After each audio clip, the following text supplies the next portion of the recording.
जी हाँ दोस्तों, हम लोग पढ़ेंगे आज कक्षा 6 का मैथ, जिसमें चैप्टर नंबर 5 है बीजगणितीय अवधारणा। अभ्यास 5A।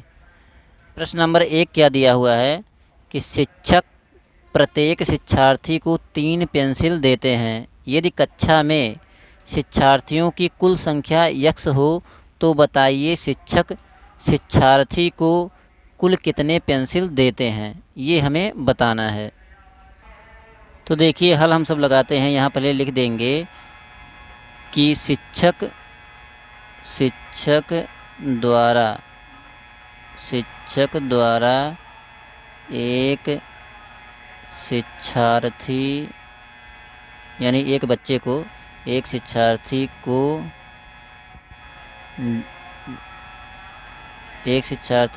दिया गया पेंसिल कितना पेंसिल दिया है, यानी एक शिक्षार्थी को 3 पेंसिल दिया है एक शिक्षक ने। और कह रहा है विद्यार्थियों की कुल संख्या यानी शिक्षार्थियों की कुल संख्या कितना दिया हुआ है, x दिया हुआ है। तो यहाँ लिख देंगे शिक्षार्थी की कुल संख्या शिक्षार्थी की कुल संख्या क्या हो जाएगी, दिया है x। अब देखिए शिक्षार्थी की कुल संख्या x दिया है और एक शिक्षार्थी को 3 पेंसिल दिए जा रहे हैं। अब देखिए मान लीजिए 3 पेंसिल दिए जा रहे हैं और दो शिक्षार्थी हों तो कुल कितने पेंसिल हो जाएंगे, 6 पेंसिल यानी दिया जा रहा है। तो उसी प्रकार यहाँ x दिया है तो हम सब लिख देंगे कि दिया गया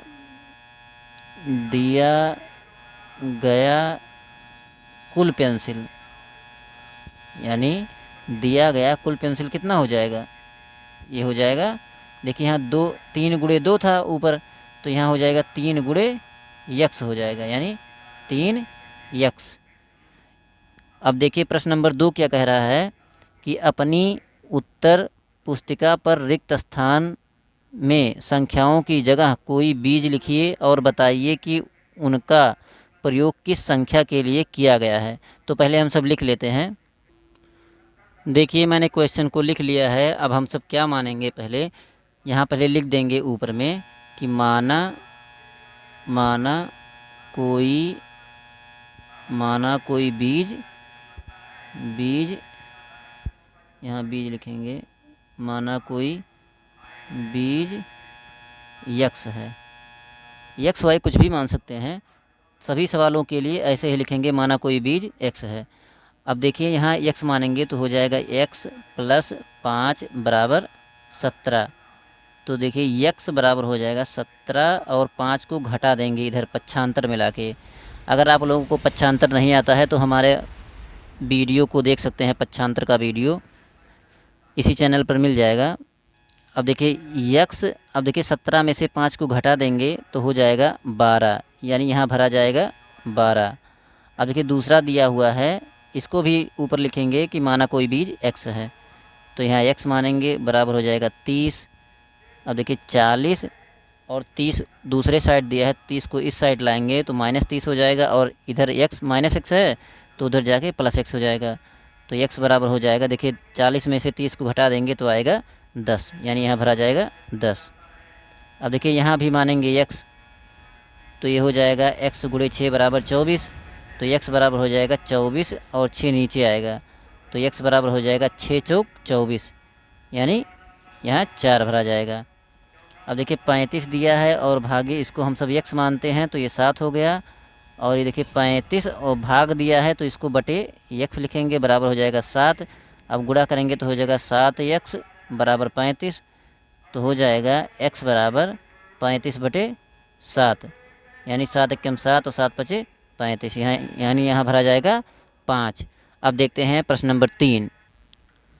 देखिए प्रश्न नंबर 3 दिया है कि रहीम के पास 10 रुपये थे, उसने रजिया को कुछ रुपए दे दिए, उसके पास कितने रुपए बचे, इस संबंध को अक्षर संख्याओं की सहायता से व्यक्त कीजिए। अब ये कह रहा है अक्षर संख्याओं की सहायता से व्यक्त कीजिए। तो पहले हम सब समझ लेते हैं कि देखिए मान लीजिए रहीम के पास 10 रुपया था और मान लीजिए 4 रुपया किसी को दे दिया तो उसके पास 6 रुपये बचेंगे, तो इसको हम सब अक्षर के रूप में लिखना है। तो देखिए कैसे लिखते हैं। देखिए हम सब यहाँ लिखेंगे रहीम रहीम के पास रुपया, रहीम के पास रुपया बराबर 10 है, यानी 10 रुपया है रहीम के पास। माना यहाँ लिखेंगे माना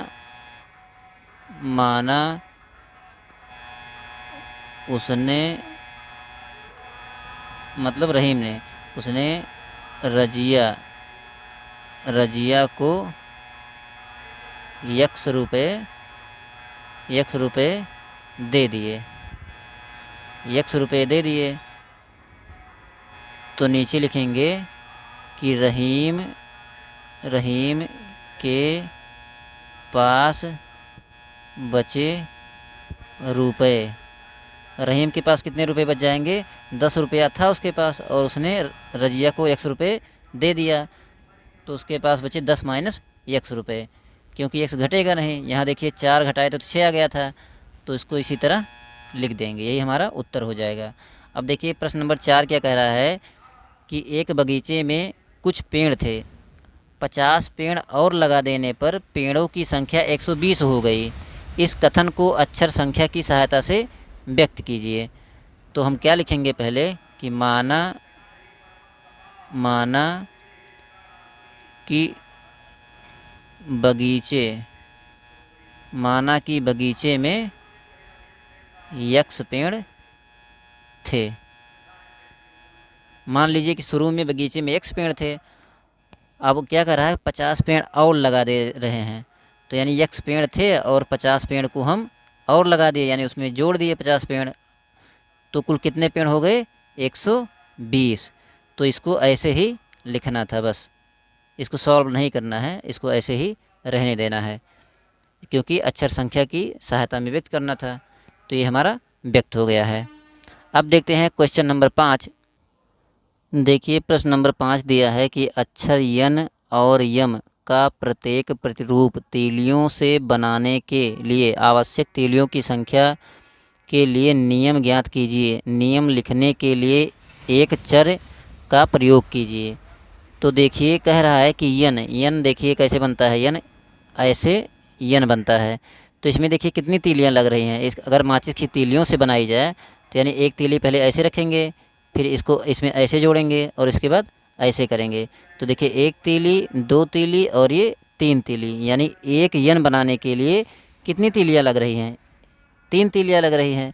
तो यहाँ हम सब लिखेंगे कि यन का एक प्रतिरूप, यानी एक यन, कैपिटल यन का एक प्रतिरूप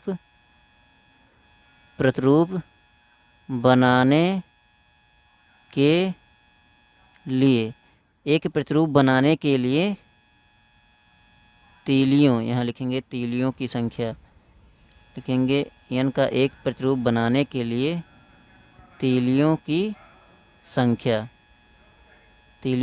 हो जाएगी 3, यानी एक यन को बनाने के लिए 3 तीलियां लग रही हैं। अब इसी प्रकार लिखेंगे यन का 2 प्रतिरूप बनाने के लिए तीलियों की संख्या कितनी हो जाएगी, 3 गुणे 2 यानी 6 हो जाएंगी। इसी प्रकार यन का 3 प्रतिरूप बनाने के लिए तीलियों की संख्या हो जाएगी 3 गुणे 3 बराबर 9 हो जाएगी। देखिए 3 यन बनाएंगे, देखिए 1 यन, 2 यन, 3 यन, तो 3 तीलियाँ इसमें, 3 इसमें, 3 इसमें, तो 3 3 6 3 9, यानी 9 तीलियाँ लगेंगी। अब इसी प्रकार लिख देंगे कि इसी प्रकार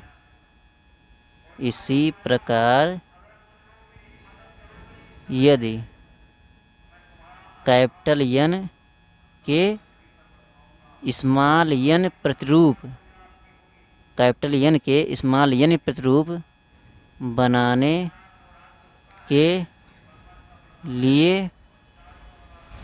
के लिए तीलियों की संख्या तो क्या हो जाएगी। देखिए यहाँ यन के 3 प्रतिरूप थे तो 3 गुणे 3 हो गया था, तो यहाँ कैपिटल यन के यन प्रतिरूप हैं तो हो जाएगा, एक यन के लिए 3 लगते हैं और यन प्रतिरूप हैं तो यानी 3 यन प्रतिरूप हो जाएंगे। अब इसको हम सब सारणी से प्रदर्शित कर देंगे। तो देखिए ऐसे सारणी बना लेंगे और यहाँ लिख देंगे, यहाँ पे लिख देंगे ऊपर वाले खाने में कि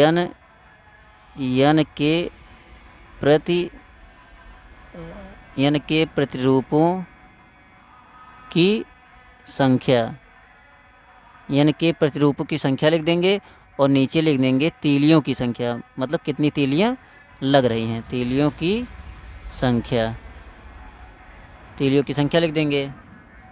तो देखिए एक यन बनाने के लिए एक यन बनाने के लिए 3 तीलियां लग रही हैं, 2 यन बनाने के लिए 6 तीलियां लग रही हैं, 3 यन बनाने के लिए 9 तीलियां लग रही हैं।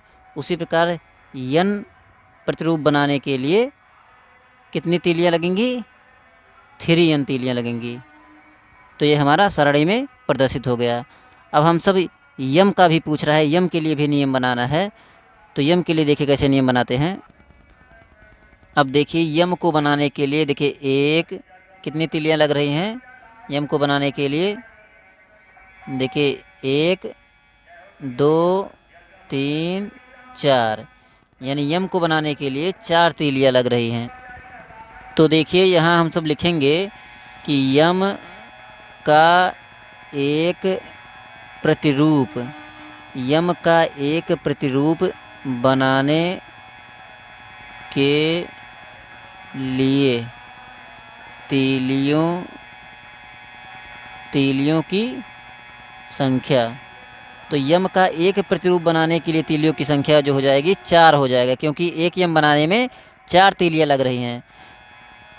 उसी प्रकार क्या हम सब लिखेंगे कि यम का 2 प्रतिरूप, यानी यम का 2 प्रतिरूप बनाने के लिए तीलियों की संख्या हो जाएगी 4 गुणे 2, यानी 8 तीलियां लगेंगी।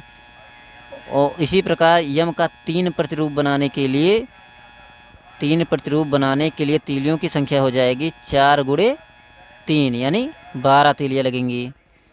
तो फिर इसी प्रकार हम सब लिख देंगे, इसी प्रकार